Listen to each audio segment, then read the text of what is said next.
where creativity touches every fingertip.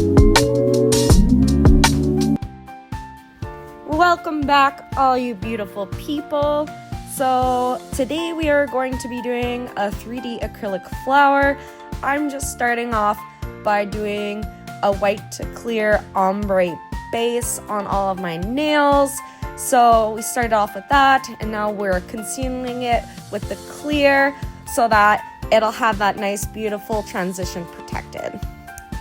Now we're on to the fun part. So you want this plastic or saran wrap or anything like that wrapped around your glove just so that it will not eat through your glove, because the first time I tried it was just on the glove, but it just got stuck and ate it with the monomer.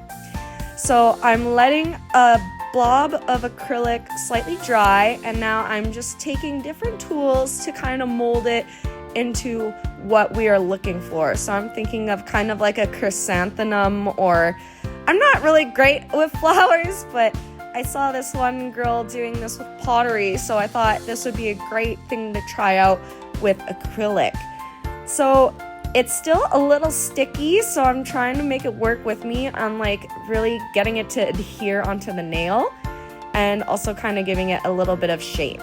And now you can probably guess by the thumbnail of this video, but you're going to have to create the same petal a few different times.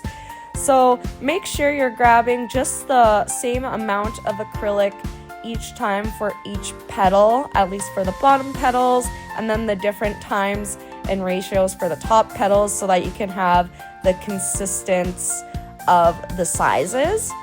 And I'm really kind of fluffing and like rippling the edges of it, because when I was looking at this video of this pottery kind of flower, they all had these kind of cool little textures to the outside of the petals.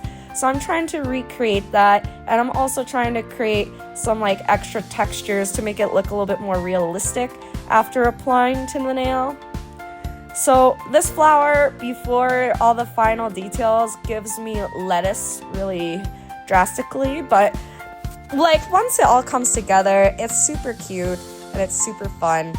The main important thing about working with acrylic in this way, and to be doing it like with this 3D kind of thin paper look, is that you have to let it dry before you start doing these like finer details that I'm doing right now, because if it's too wet, then you have a possibility of just bunching it and not actually being able to adapt it or mold it into what you're kind of looking for.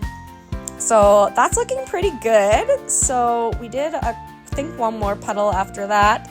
And now I am taking some gel and I'm lining it from the tips inward, because that was another thing that I noticed about that pottery flower that I seen, is that the colors all kind of come from the tips of the petal and go inward.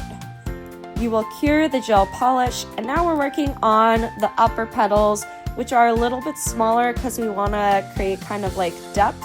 So make sure that you're kind of trying to keep track of how long you dab your brush on top of the polymer, because that will be an easy way to kind of understand how much product you are actually getting on your brush each time. So now we're going to take the matte top coat and I'm going to lightly brush it all over the flower, just so that we can do this kind of cool wet looking effect. So to create this wet looking effect, it will be the most visible if you do it on top of a cured matte, because then it'll really pop out the gel. So I'm now using a builder gel, so I have a little bit more of control and being able to make these cute little droplets. You can cure as many times as you need with the hand wand, just so that you can still have control and it's not seeping everywhere. As you can see, I'm doing that now. But yeah, so you're making it look like it maybe had some morning dew, or maybe that there was a little bit of rain. But I really enjoyed doing this nail. I hope you guys had a good time. Comment your suggestions and like if you enjoyed, subscribe if you want to see more. Bye guys.